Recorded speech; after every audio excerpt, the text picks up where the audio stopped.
안녕하세요. 전공생물 일반과정 첫 번째 시간입니다.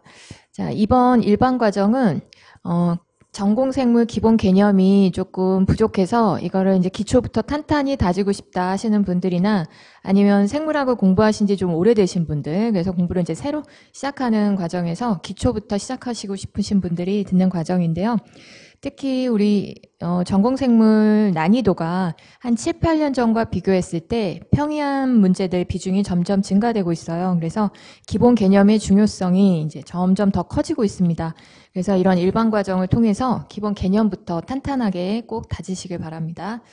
그리고 이번 일반 과정은 이제 2달 코스로 되어 있기 때문에 생물학의 전체 과정을 다 리뷰해드리지는 못하고 예, 기타 단원을 제외한 이제 주요 단원들이 포함되는데 빠지는 기타 단원이 뭔지 알려드릴게요. 저희 뭐 이제 챕터들 이제 살펴보시면 아시긴 하겠는데 식물학이 일단 빠져 있고요. 식물, 그 다음에 생태, 그 다음에 진화, 그 다음에 생물 다양성. 자, 요 챕터들은 심화 과정에서 다루게 될 겁니다. 그래서 요것을 제외한 이제 나머지 생물학의 전 분야가 일반 과정에 포함된다라고 보시면 되겠고요.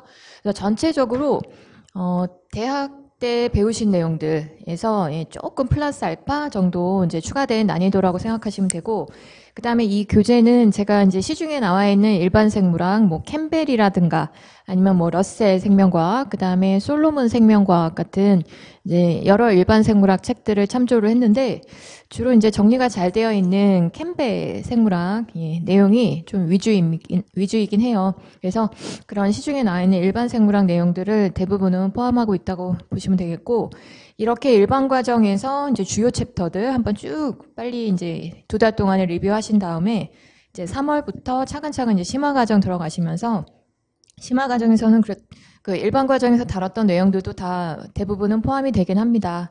거기다가 이제 우리 전공 과목들 난이도 수준으로 좀 들어가는 내용들이 있고요. 그 다음에 이제 이런 챕터들은 심화에서만 다루게 될 거예요. 자, 그러면 우리 첫 번째 1장부터 우리 진도 나가보도록 하겠습니다. 자, 1장에서는 일단 생명의 특성부터 시작을 하는데요. 우리 생명의 특성, 여기 6가지가 정리되어 있는데 이 6가지 특징을 모두 나타내야지 우리 생물이라고 할 수 있죠. 자, 첫 번째, 세포로 구성된다. 그래서 우리 세포가 생물의 구조와 기능의 기본 단위죠. 그게 우리 이제 세포설로 확립이 되어 있는데, 뭐 세포설 그냥 말로만 한번 설명드리면 모든 생물은 세포로 구성된다. 세포가 생물의 뭐 기본 단위이다. 구조와 기능의 기본 단위이다. 그 다음에 세포는 기존 세포로부터 생성된다. 즉 세포 분열로 생성된다. 뭐 그런 내용이죠. 그래서 이게 모든 생물의 기본 단위인데 이 세포들이 크게 우리 원핵과 진핵이라고 하는 두 종류의 세포로 분류가 되죠. 세포에는 원핵 세포와 진핵 세포 두 가지가 있는데, 자, 원핵은 원시핵이라고 외워주시고 진핵은 진짜 핵이라고 외워주세요. 그래서 원시핵 구조를 가지는 원핵 생물들이 우리 지구에서 최초로 생성이 되었었고, 그 다음에 얘들은 그래서 특징이 일단 작고 단순하다. 얘네들은 크고 복잡하다. 이런 특징이 있죠. 그리고 원핵 세포 구조를 나타내는 원핵 생물로는 우리 뭐 진정세균 그룹하고, 그 다음에 원시세균이라고도 불리는 고세균 그룹 있죠. 그 다음에 진핵세포 구조 나타내는 생물로 원생생물. 여기는 4그룹이 있는데 그 중에서 제일 심플한 애들이 이제 원생생물이죠. 이 원생생물의 나머지 3그룹의 조상 생물들이 속해 있습니다. 나머지 3종류는 진균이라고도 하는 균류 식물 동물이죠.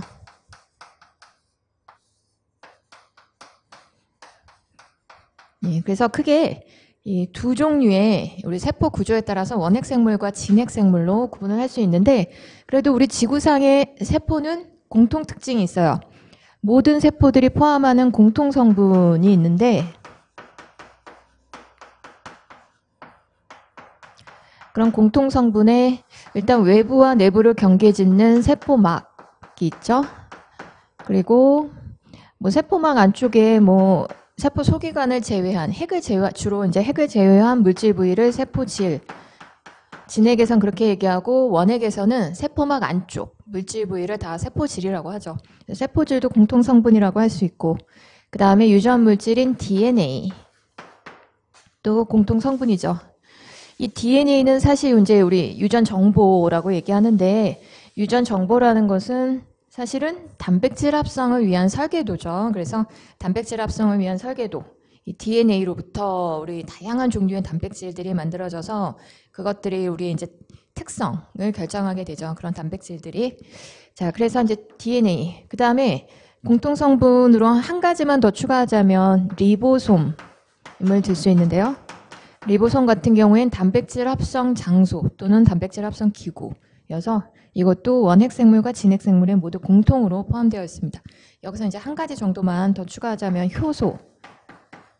생체 촉매인 효소. 이것도 원핵과 진핵에서 공통으로 사용이 되죠. 그래서 생체 내의 모든 화학 반응을 우리가 이제 대사라고 하는데, 물질 대사의 속도를 증가시켜주는 그런 촉매예요. 이 정도 공통 성분을 가지고 있습니다.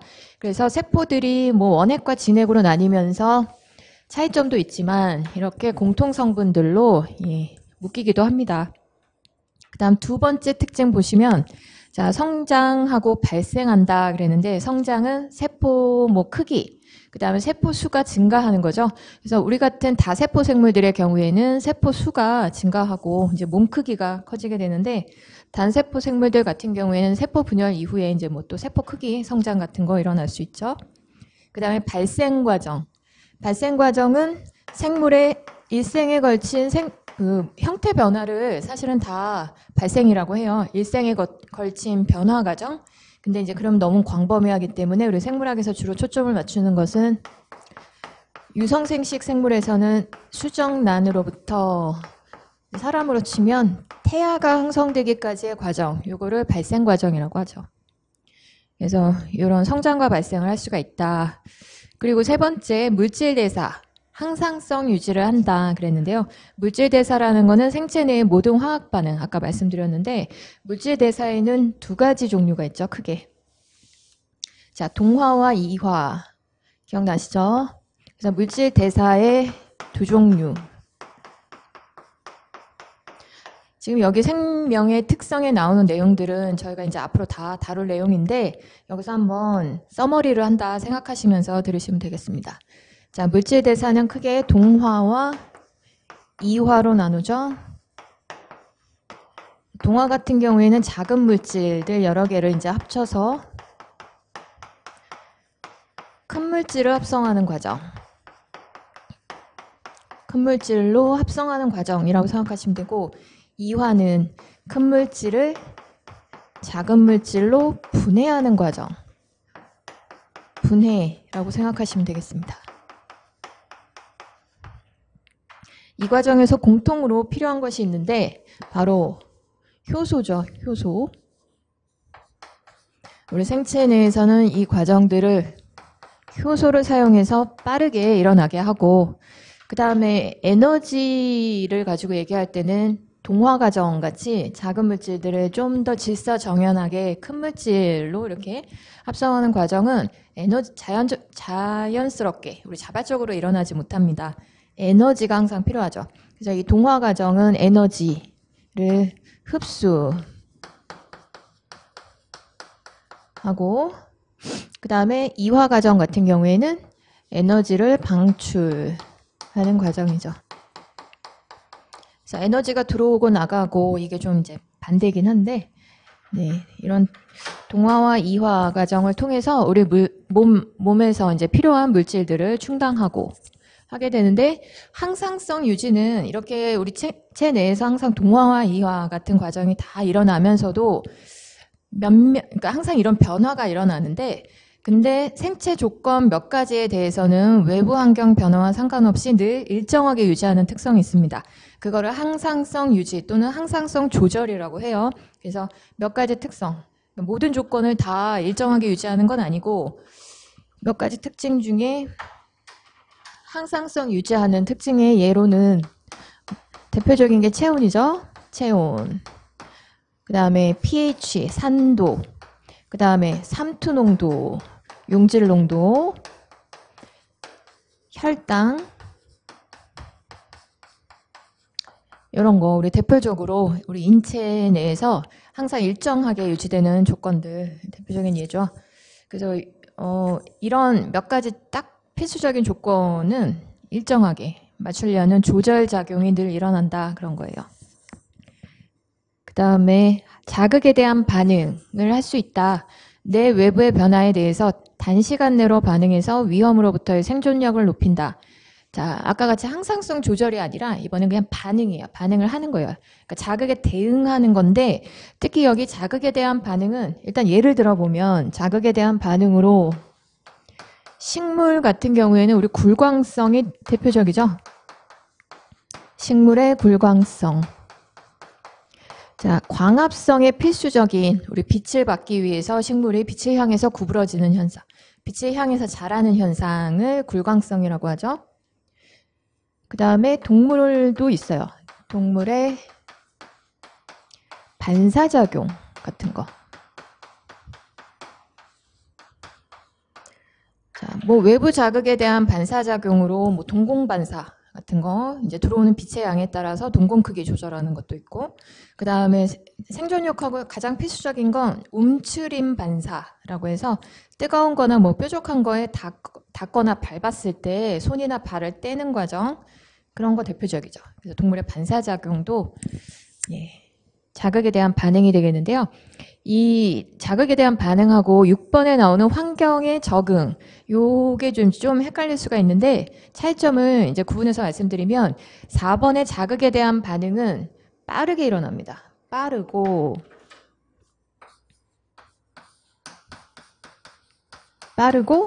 가역적이다.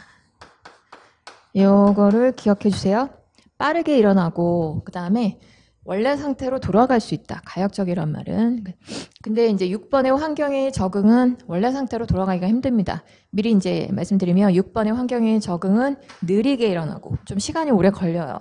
이게 뭐 자연 선택 과정 같은 메커니즘에 의해서 환경이 잘 적응되지 못한 개체들은 점점 수가 줄어들게 되고 그 다음에 잘 적응된 개체들은 늘어나게 되고 뭐 이런 과정이 포함되기 때문에 자, 환경의 적응은 느리게 일어나게 되고 그 다음에 비가역적이다. 다시 원래 상태로 되돌아가기는 좀 힘듭니다. 자, 환경의 적응은 그럼 이제 어떤 예가 있냐면 6번부터 먼저 말씀드리면 5번 하기 전에 우리 극지방에 사는 동물들, 추운 극지방에 사는 동물들은 몸 형태에 있어서 공통적인 특징이 있습니다. 극지방 동물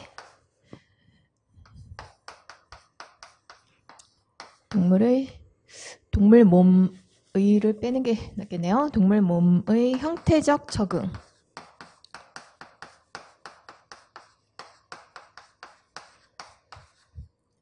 자, 극지방 동물들은 열 손실을 줄이기 위해서 보통 이제 몸 크기가 좀 커지고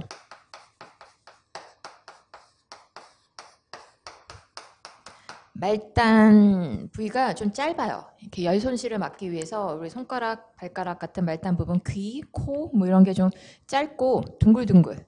그래서 전체적으로 몸집이 크고 둥글둥글 하다라는 특징이 있는데, 네, 이런 거 우리 뭐 베르그만의 법칙, 알렌의 법칙, 뭐 이렇게 뭐 법칙으로 설명하기도 하는데 대체적으로 이렇다 이거예요. 열 손실을 줄이기 위한 적응입니다. 우리 몸집이 커질수록 부피에 대한 표면적 비율이 감소하기 때문에 우리 몸 체표면은 항상 열이 발산되거든요. 그런 열 발산을 줄이기 위한 적응이라고 보시면 되겠어요. 그래서 이런 거 느리고 비가역적이다 기억해 주시고 그 다음에 5번째 생식을 한다. 자손 번식을 한다라는 얘기죠. 무성생식과 유성생식, 우리 두 가지 방식 있죠. 무성생식 같은 경우에는 한 개체가 유전적으로 동일한 새로운 개체를 형성한다. 부모가 하나예요. 부모가 하나고 그 부모랑 DNA가 완전히 동일한 그 자손이 형성이 되는데, 예를 들면 이제 무성생식 방식 중에 대표적인 게 우리 세균이죠. 그래서 세균의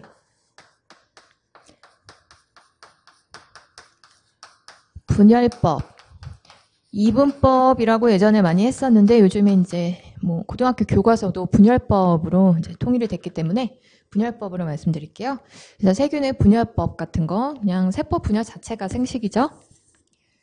그다음 뭐 쓰진 않겠지만 뭐 우리 출하법 같은 거, 자포동물이라든가 아니면 효모 같은 애들이 하는 출하법 같은 것도 무성생식 방식인데, 아무튼 부모와 자손이 DNA가 동일하다 보니까 유전적 다양성이 없다라는 게 단점이죠. 그래서 무성생식의 단점, 유전적 다양성이 없음.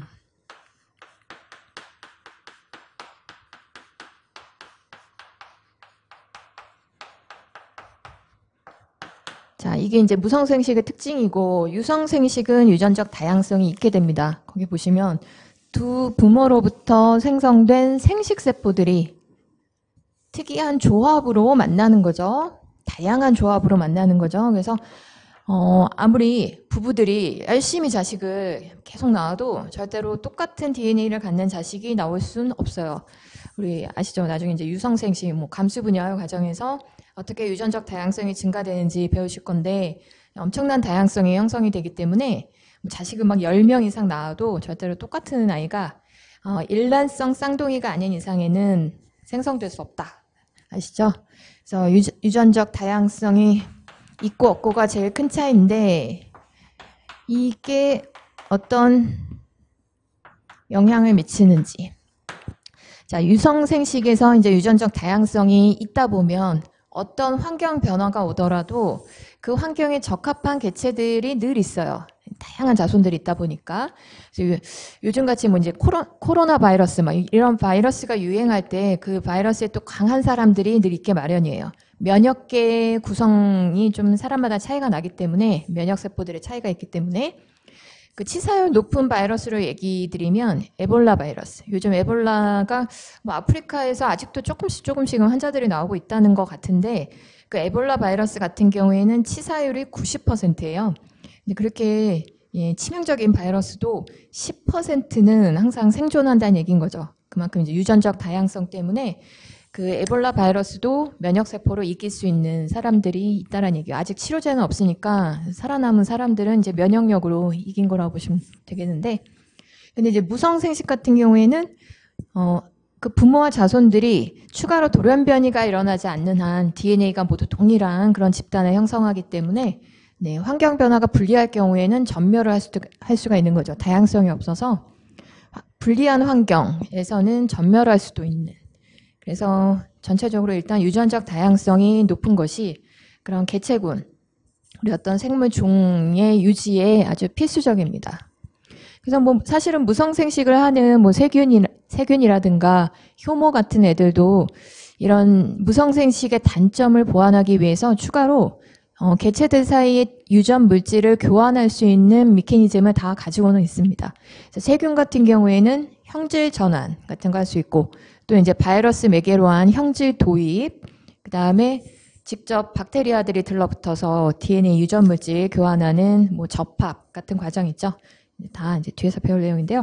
그래서 무성생식 하는 애들이 전반적으로 유전적 다양성이 낮긴 한데 아주 없진 않다. 예, 추가적인 메커니즘들을 갖고 있기 때문에. 자, 그럼 이제 생명체는 이런 특성들을 모두 갖춘 애들의 생명체다. 그래서 우리 여기다가 이제 항상 추가로 얘기하는 게 바이러스를 같이 얘기하는데, 바이러스 같은 경우에는 세포 구조도 아니고, 그 다음에 이제 숙주 내에서만 뭐 물질 대사도 하고, 수도 늘릴 수 있고, 증식도 할 수 있고, 그런 게 다 숙주 내에서만 일어나기 때문에 생물이 아니죠. 근데 이제 바이러스를 생물하고 좀 헷갈리는 이유는 걔들도 유전 물질을 갖고 있고, 진화할 수 있고, 뭐 변이가 일어나서 진화도 할 수 있고, 우리 아까 그 6번째 환경의 적응, 이런 능력 때문에 사실 이제 진화가 발생하는 건데, 그 바이러스들도 유전 물질의 변이가 일어나서 그 숙주의 면역 세포들의 반응을 회피할 수 있는 그런 적응이 일어날 수 있죠. 죄송합니다. 그래서 진화할 수 있다라는 특성, 그 다음에 뭐 숙주 내에서는 어쨌건 막 증식도 하고 이러니까 예, 생물이라고 헷갈리는 경우가 있는데 생물이 아니죠. 그리고 지구상에 숙주 생물이 먼저 생겨나고 바이러스가 나중에 생겨났다.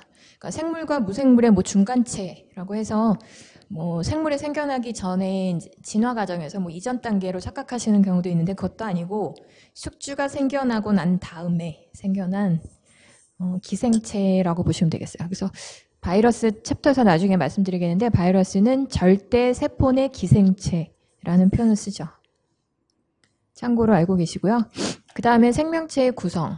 사실 이것도 이제 생명체의 특성 중에 하나예요. 고도로 조직화되어 있다. 아까 이제 세포로 구성된다 말씀드렸는데 다세포 생물들 같은 경우에는 세포 이제 윗단계, 세포 윗단계의 그 레벨들이 있죠. 그게 아주 고도로 조직화되어 있는 체계적인 그런 몸구조를 나타냅니다. 그래서 다세포 생물들의 구성 수준 한번 보실게요. 밑에 봐주시면 일단 물질의 기본 단위 원소의 가장 작은 입자인 원자부터 시작을 했네요. 자, 원자들이 공유 결합으로 연결돼서 분자를 형성하고 그 다음에 이제 분자들이 우리 이제 원핵은 다세포가 없으니까 여기서 다세포는 다 진핵생물이죠. 진핵생물 같은 경우에는 핵을 비롯한 세포 소기관들을 가지고 있죠. 그래서 그 세포 소기관들이 세포를 구성하고 있고 그 다음에 그 세포들이 모여서 조직을 형성했는데 자, 조직계 이거 정의는 오른쪽 페이지에 그림에 쓰여 있어요. 그래서 그냥 말로만 설명드리면 쓰지는 않으셔도 됩니다. 오른쪽 그림에 이제 체크를 잘 해주세요. 조직 같은 경우에는 크기와 모양, 기능이 좀 비슷한 세포들의 집합이죠. 그래서 우리 척추동물 같은 경우에는 4종류의 조직이 있습니다. 나중에 이제 생리학 단원에서 배우실 건데 상피 조직, 결합 조직, 근육 조직, 신경 조직 같은 4가지 기본 조직으로 구성이 되고 그 다음에 조직계 단계가 있는데 이거는 체크를 해주셔야 돼요. 조직계 단계는 식물에서만 볼 수 있어요. 그래서 이것은 심화 과정에서 다루게 될 거예요.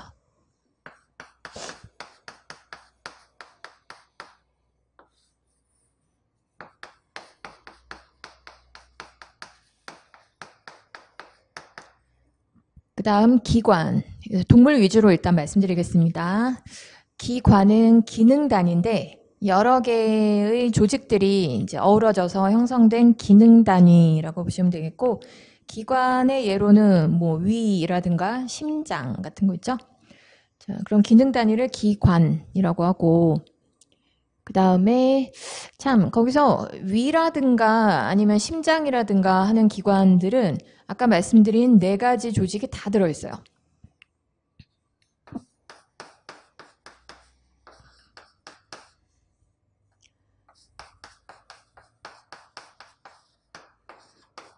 네 가지 조직들이 다 들어있는데 그게 어떻게 조직화되느냐, 어떻게 구성되느냐에 따라서 전혀 다른 모양과 기능을 하게 됩니다. 똑같이 그 4가지 조직을 가지고 있거든요. 그래서 조직 단계에 없었던 그 위에 단계, 이런 기관 단계에서 새로 생겨나는 특성들, 이런 거를 창발적 특성이라고 해요. 따로따로 있을 땐 할 수 없었던 이제 특징들이 그 윗단계에 더 큰 구조를 형성하면서 걔들의 이제 배열이나 아니면 구성이나 이런 거에 따라서 새로운 기능이 추가되는 거를 창발적 특성이라고 한다는 거 알아주시기 바랍니다. 창발적 특성들이 서로 이제 다르게 형성이 된 거죠. 그래서 심장 같은 경우에는 네, 우리 순환계에서 혈액을 펌프하는 이제 펌프 역할을 하게 되고 위 같은 경우에는 소화관, 우리 소화계의 소화관 중 하나로서 단백질 소화를 담당하죠. 여기서 위산을 분비해서 음식하고 같이 이제 섞여 들어온 미생물 같은 거 살균하는 역할도 수행하고요. 자, 그 다음에 이제 기관계인데 기관계는 동물에서만 볼 수 있는 단계예요. 그래서 체크해 주시기 바랍니다.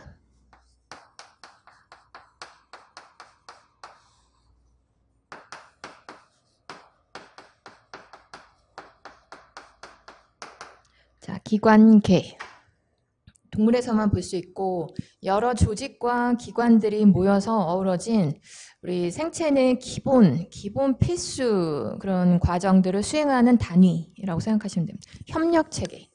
여러 조직과 기관의 협력체계로서 생명의 필수적인 그런 기능들을 담당한다. 그래서 한 10여 가지 기관계로 분류를 할 수가 있고 아까 말씀드린 심장은 순환계, 위는 소화계 이런 식으로 이제 10여 가지가 돼요. 책마다 조금 분류가 달라서 10여 가지라고 말씀을 드렸습니다.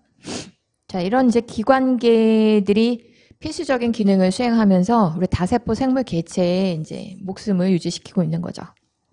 자, 이런 이제 다세포 생물 개체까지만 우리가 또 연구하는 게 아니죠. 생물학에서는 그 바깥에 있는 우리 항상 생물은 환경과 상호작용하기 때문에 환경, 그 다음에 다른 생물들과 또 상호작용하죠. 그래서 그런 거를 생태계, 이제 생태계 구성 수준까지 가서 이제 연구를 하게 되는데요. 다음 페이지 봐주시면, 자, 다세포 생물 개체 또는 이제 단세포 생물 개체들이 개체군이라는 걸 형성하죠. 개체군은 동일종 개체들의 집단입니다. 그래서 밑에 그림에 이것도 정의 써 있으니까 줄만 잘 그어주시면 되겠어요. 동일종 개체들의 집단. 우리 그게 사실은 이제 조건이 있어요. 특정 시간, 뭐 특정 지역에 서식하는 뭐 이런 식으로 좀 제한이 있긴 한데 어쨌건 그래서 뭐 서울 지금 2021년 서울에 거주하는 인간 개체군이죠. 저희는 그 다음에 군집 어떤 지역에서 이것도 개체군들의 집합이에요. 그래서 여러 생물 종들을 이제 다 합친 생물 요소들의 총합을 군집이라고 합니다. 그 다음 생태계. 생태계도 특정 지역에 군집과 그 군집의 주변 환경 둘을 합친 건데 군집은 생물적 요소죠. 그 다음에 환경은 무생물적 요소죠. 그래서 특정 지역에서 생물적 요소와 무생물적 요소를 다 합친 것을 생태계라고 합니다.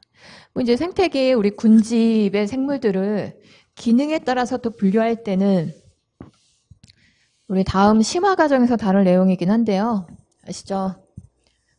자, 생물. 요소. 우리 생태계에서 생물 요소는 크게 이 생태계의 에너지를 생산하는 일을 담당하고 있는 생산자 그룹하고 광합성할 수 있는 그룹이죠. 생산자. 우리 영양 방식으로는 오토트로프라고 해서 자가 영양 생물이라고 해요. 그래서 유기물을 스스로 합성할 수 있는 생산자는 뭐 광합성이 대부분이긴 한데 뭐 예외도 좀 있긴 하니까 화학 합성 하는 경우도 있으니까 그냥 유기물 합성이라고 하겠습니다. 자, 얘가 이제 생태계에서 처음으로 유기물이라고 하는 우리가 이제 ATP 생성에 쓸 수 있는 화학적 에너지 생성을 담당하죠.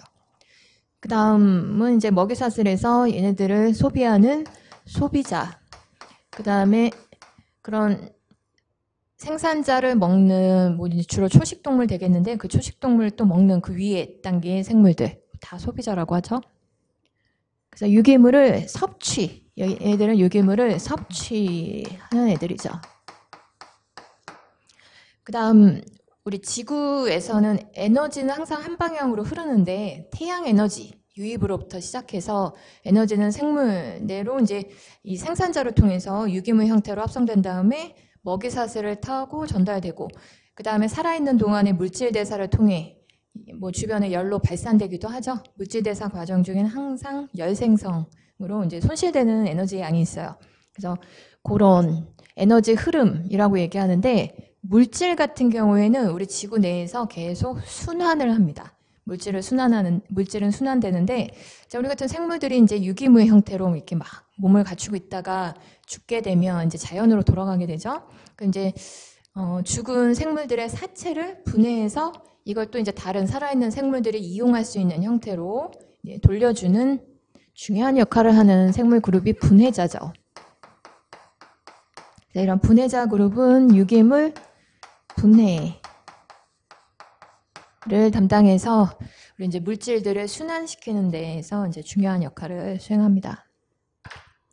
그래서 생태계 이렇게 생물 요소와 그 다음에 주변에 뭐 공기, 물, 그 다음에 뭐 암석, 뭐 우리 같은 도시 같은 경우에는 뭐 그 외에 기타 등등 뭐 이런 것들이 무생물적 요소를 이제 구성하고 있는데 항상 둘이 서로 상호작용을 하죠. 그래서 먼저 환경이 생물에 작용을 하면 생물도 또 거기에 대해서 반작용하면서 상호작용을 하게 됩니다. 그런 생태계들, 우리 지구 전체에 있는 생태계들을 다 합쳐서 지구 생물권이라고 하고요. 자, 그러면 이제 우리 생물의 구성 체계는 다 살펴봤고요. 그 다음에 이제 본격적으로 뭐 세포나 이런 거 하기 전에 생물의 분류 체계 정리하고 가겠습니다. 자, 생물 분류 체계에서 지금 여기 예로 든 것이 이제 3영역과 6계로 되어 있는데요. 3영역의 분류 기준이 뭔지 처음 나왔을 때 말씀드릴게요.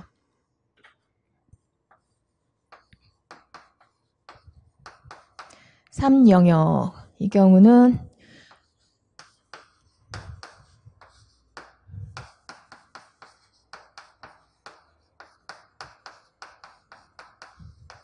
자, DNA 서열 또는 이제 RNA 서열이라고 해도 되는데 DNA 서열에 따른 분류라고 보시면 되겠어요. 정확하게 얘기하면 rRNA 유전자 서열, 그냥 rRNA 서열이라고 해도 되죠. 어차피 카피된 염기 서열이니까 rRNA 서열을 비교해서 3영역으로 우리 생물을 분류하게 됐습니다. rRNA는 리보솜의 구성 성분인데요. 우리 리보솜을 구성하는 성분들, 리보솜이 rRNA와 단백질로 이루어져 있죠. 근데 그 단백질이나 아니면 요 rRNA에, 특히 요 rRNA에 돌연변이 같은 게 일어나게 되면 우리 단백질 합성에 큰 문제가 생길 수가 있어요. 그러면 이제 생명에 큰 지장이 있기 때문에 그런 돌연변이들은 많이 축적되어 있지 않습니다. 이렇게 생명에 치명적인 분자들, 잘못되면 치명적일 수도 있는 이런 분자들에는 돌연변이가 좀 적게, 그리고 덜 치명적인 돌연변이만 축적되는 그런 특성이 있는데 너무 치명적인 돌연변이가 일어나면 그런 생물들은 자연 선택에 의해서 사라지기 때문에 현재 남아있는 변이는 치명적이지 않은 것도 아주 적은 수로만 남아있다는 얘기예요. 자, 근데 아무튼 그 rRNA 서열에 따라서 가장 최근에 분류된 이게 분류 체계라고 보시면 되겠습니다. 그 진정세균 외에도 고세균이라고 하는 그룹이 이제 새로 발견이 됐죠. 그래서 진정세균, 세균계, 진정세균계라고 해도 되고, 그 다음에 고세균계, 참 지금 영역하고 있는 거죠. 3영역이니까 진정세균 영역, 그 다음에 고세균 영역, 고세균은 원시세균이라고도 하고요. 그 다음에 진핵생물 영역, 이렇게 세 가지 영역으로 구분할 수가 있고요. 그 다음에 이 책은 6개로 나눴어요. 그래서 세균계, 고세균계 이렇게 나눴는데 사실 이제 더 흔하게 사용하는 것은 5개 책이에요. 이것은 이제 솔로몬 생명과학은 6개로 나왔는데 6개로 나눌 때는 제가 이제 뭔 차인지 조금 이따가 말씀드리겠고 일단 5개로 나눌 때 분류 기준을 말씀드릴게요. 5개로 나눌 때는 세포 구조, 세포 구조 및 영양 방식에 따른 분류입니다.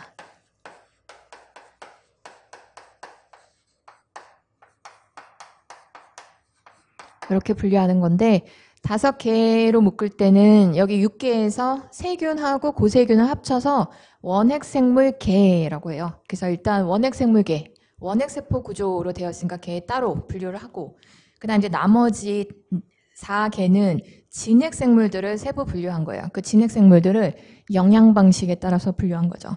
그러면 이제 6개로 분류할 때는 세포 구조 이게 빠진 거예요. 그냥 다 영양 방식에 따라서 영양 방식에 따른 분류라고 봐야겠네요.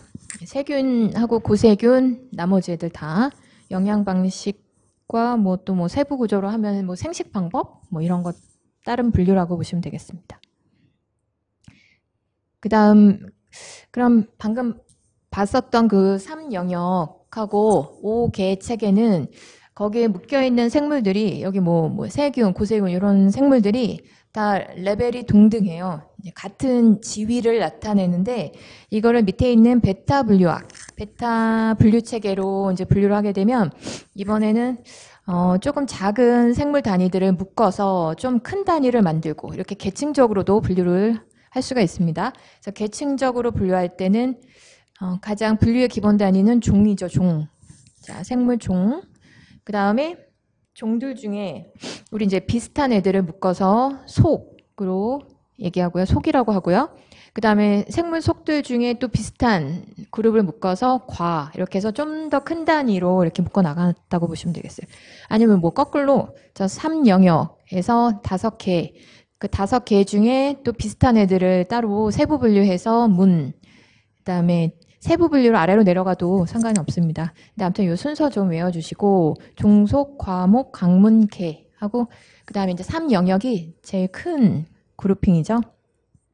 그 다음 이 베타 분류 체계에서 특히 종명하고 속명을 우리 이제 학술명을 나타낼 때 쓰게 되거든요. 그래서 밑에 생물 명명법 있는데 여기 린네이 이명법 이건 이제 학술명이에요. 학술명이라는 것은 전 세계에서 공통적으로 아주 공통으로 사용할 수 있는 통일 명칭을 하나 만들자 해서 이제 세워진 체계죠. 그래서 린네가 개발을 했고 린네 이명법을 이제 주로 사용합니다. 이런 게 이제 학술명 쓰는 방식인데요. 속명이 앞에 나오고 중명이 뒤에 나오고 전체적으로 다 이태릭으로 기울여서 쓰고 그 다음에 속명의 첫 글자는 대문자로 쓴다. 그리고 명명자 이름을 쓸 때는 맨 뒤에 쓰고 그거는 정자체로 쓴다. 이게 법칙이에요. 이게 규칙이죠, 규칙. 자, 예를 들어서 사람 같은 경우에는 속명이 호모, 중명이 사피언스. 그 다음에 이거 명명한 사람이 린네, 네, 린네우스. 여긴 정자체로 린네우스 이렇게 씁니다. 이거 대문자 써야 되고요. 다음 페이지 우리 생물의 계층적 분류 예시에 이제 다른 생물들의 속명과 종명도 쓰여 있는데요. 우리 사람 거 한번 볼까요? 사람 거를 이 계층적 분류로 봤을 때 우리가 어디에 속하는지 큰 범위에서 작은 범위로 한번 내려가 보겠습니다. 먼저 진핵생물계죠. 우리 가운데 인간만 봐주세요. 진핵생물계, 그 다음에 동물계, 진핵생물 영역, 자꾸 개라고 하는지 진핵생물 영역 3영역으로 했을 때 그 다음에 동물계 그 다음에 척삭동물문인데 척추동물이란 용어를 사실 척삭동물보다 더 많이 쓰잖아요. 근데 척추동물은 척삭동물 중에서도 그 척삭이 척추뼈로 대체되는 동물을 발생 과정 중에 따로 묶은 겁니다. 그래서 문 아래 단계, 문과 강 사이에 이제 좀 서브 그룹을 만들고 싶다 할 때는 아자를 붙여요. 큰 계층에다가 아자를 붙여서 아문. 척추동물 우리 그 단계는 아문으로 분류한 거예요. 그래서 척추동물 아문이고, 그 다음 포유강. 척추동물은 우리 이제 물고기, 어류, 그 다음에 양서류, 파충류, 조류, 그 다음에 우리 같은 이제 포유류가 포함이 되죠. 그래서 척추동물의 5그룹 중에 우리가 이제 포유강에 속합니다. 그 다음에 영장류, 목, 그 다음 사람과 또는 뭐 유인원과라고 얘기하기도 하고요. 그 다음에 이제 속이 우리 사람 속, 그 다음에 사피언스 종이라고 보시면 되겠어요. 고양이 같은 경우에는 우리 포유강 단계까지는 겹치죠. 그래서 오른쪽에 나오는 그 식물보다 우리가 유형관계가 고양이랑 더 가깝죠. 진핵생물만 딱 겹치죠. 진핵생물 영역이라는 것만 공통점이죠. 우리 식물은. 그리고 이제 목에서 이제 갈라지게 됩니다. 고양이 목이고 우리는 영장류 목이고. 자, 요 챕터 1은 이제 조금 이렇게 뭐랄까 잡다한 내용들이 막 얽혀 있는데요. 어차피 이제 우리 뒤에 내용들을 공부하다 보면 실험 결과 같은 것도 이렇게 막 보고 하니까 이 첫 챕터에서 과학적 연구 방법, 실험 과정, 실험 뭐 가설을 어떻게 세우고 어떤 식으로 실험을 설계해야 되고 뭐 이런 과정에 대해서 좀 여기서 같이 얘기를 해볼게요. 과학적 연구 방법에 크게 2가지가 있습니다. 귀납적 방법하고 연역적 방법이 있는데 귀납법 같은 경우는 결론만 얘기하면 결론이 나중에 나오는 거예요. 귀납법. 연역법은 결론이 먼저 나오는 거예요.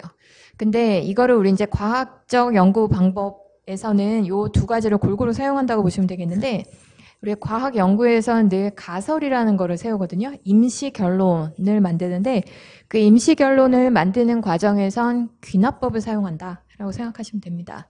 그래서 이 뭐 두 가지 중에 한 가지만 사용한다라고 이렇게 할 수가 없고 두 가지를 다 사용합니다.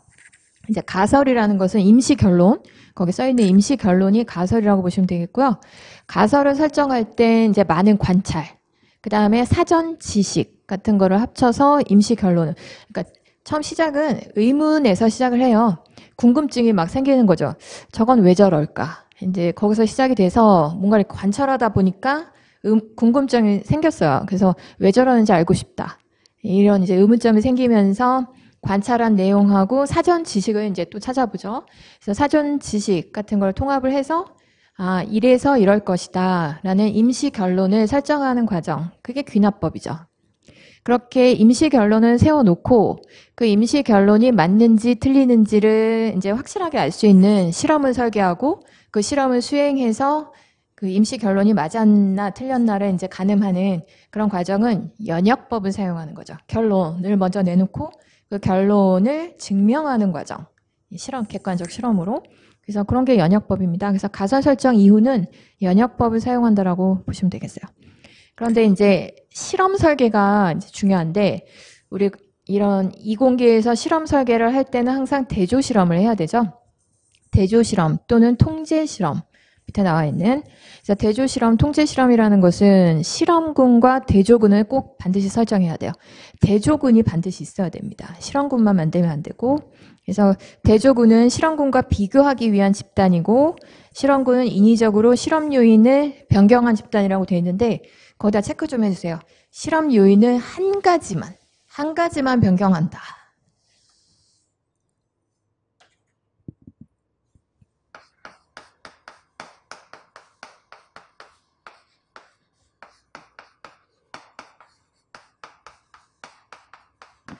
가설을 증명하기에 결정적인 어떤 요인을 하나 딱 변화시킨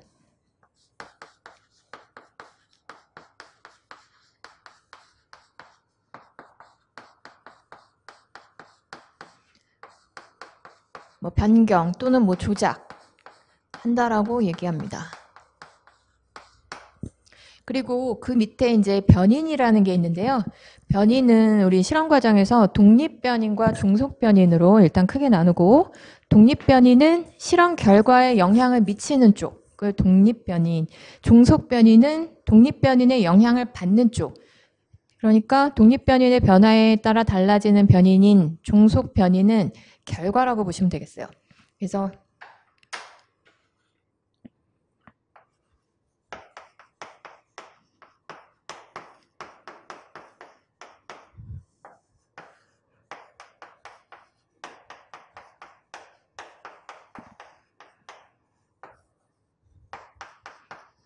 실험 수행에서 얻은 실험 결과 데이터라고 생각하시면 되겠습니다.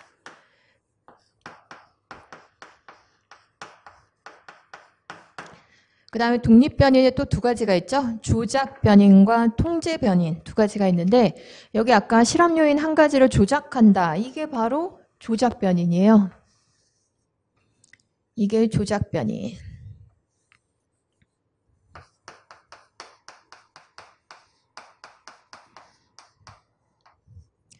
그 다음에 이 한 가지 요인 빼고 대조군과 실험군의 이제 나머지 조건들은 다 동일시 시켜줘야 되는데, 자.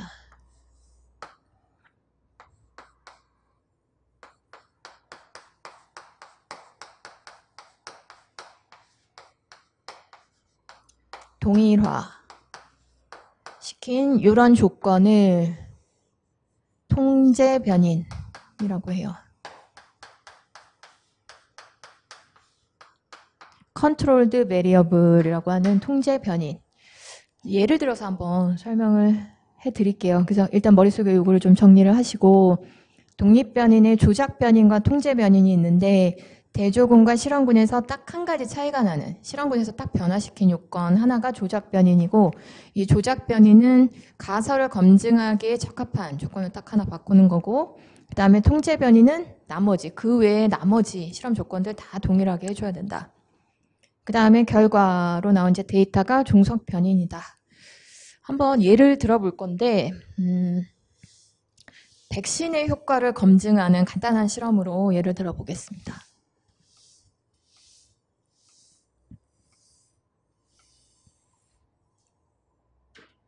자, 백신 효능 검증할 때 보통 이제 G보다는 좀 더 큰 포유류 같은 거 이용하니까 양을 예로 들어보겠습니다.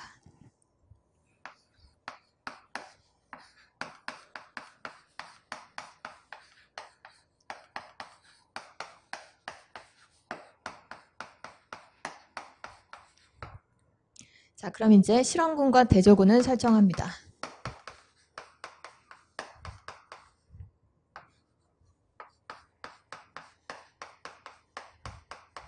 똑같이 양 30마리로 해볼게요.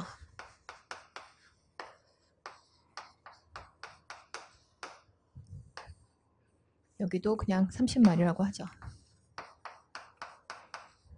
자, 그럼 이제 통제 변인하고 조작 변인으로 뭘 해야 될지.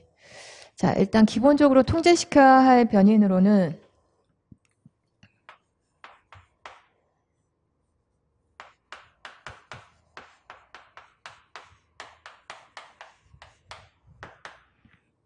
양의 성별,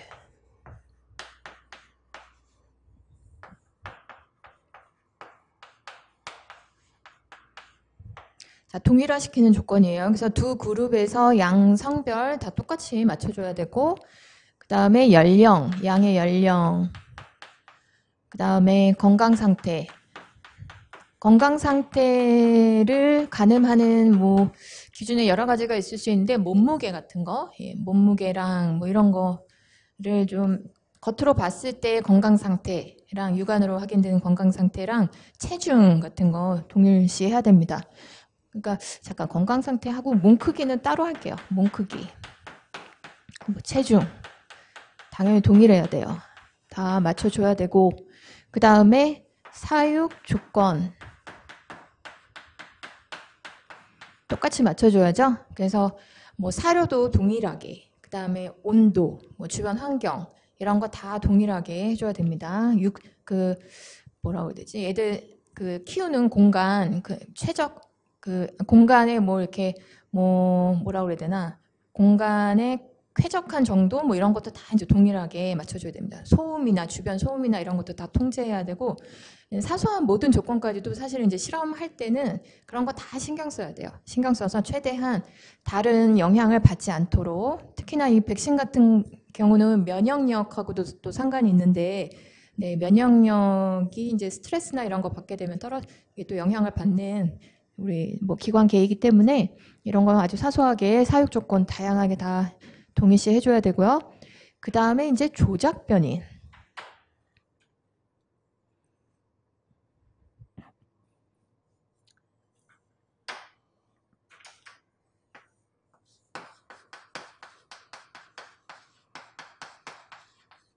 자, 조작 변인으로 이제 대조군에는 우리 그 병원균을 어차피 이제 둘 다 감염을 시킬 거예요. 감염시켜서 백신의 효능이 있는지 봐야 되는데, 예, 그럼 감염 전에 얘 같은 경우에 이제 백신 주사를 하게 되는데,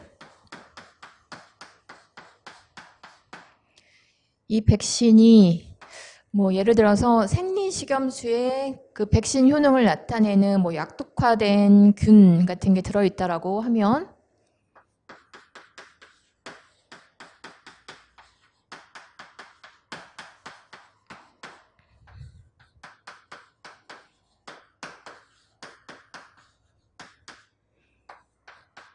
뭐 균, 구체적으로 얘기하지는 않겠습니다. 뭐 바이러스나 박테리아 같은 약독화된 균을 이렇게 섞어서 백신을 만들었다고 하면 자, 그럼 여기는 백신을 주사를 안 하는 것이 아니죠. 여기도 똑같이 이 주사나 아니면 생리식염수가 들어간 것이 어떤 영향도 끼치지 않았다라는 거를 이제 뭔가 얘네들이 끼칠 수 있는 영향을 배제시켜 줘야 돼요. 주사 자체가 끼치는 영향, 그 다음에 생리식염수가 몸에 들어왔을 때 영향 이런 거를 배제시켜 주기 위해서 이게 또 다른 어떤 영향을 줄지 모르니까 여기 실험군이 아니라 이제 대조군 쪽에 잘못 썼네요. 이쪽에다 써야 되는데. 예, 아무튼 백신 주사를 실험군 쪽에다가 하는 거고 대조군 같은 경우에는 이 백신 대신에 생리식염수만 약독화균을 제외한 생리식염수만 주사하는 과정을 꼭 넣어주셔야 됩니다. 아, 이걸 왜 이렇게 순서를 여기다가 다시 쓸게요. 어차피 이렇게 갈라놨으니까 이거는 공통 조건이고 조작 변인 여기다가 백신 주사를 해주고 대조군은 생리식염수를 주사를 해준다.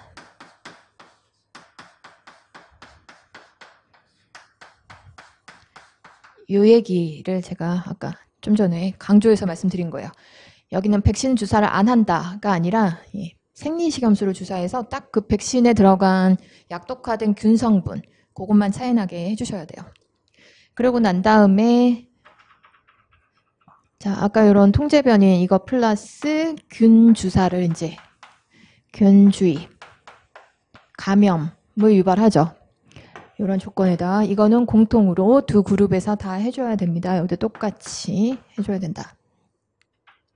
그래서 균 주입을 한 다음에 저 30마리 중에 이제 몇 명이 저 감염균에 의한 병이 발생을 했는지 그래서 마리수를 세서 이제 통계 프로그램을 돌리게 되죠. 그래서 통계 프로그램을 통해서 통계학적으로 유의할 만한 수준으로 이쪽이 실험군에서 예방 효과가 있다라고 결론이 나면 그 백신은 이제 뭐라죠 승인을 받게 되는 거죠.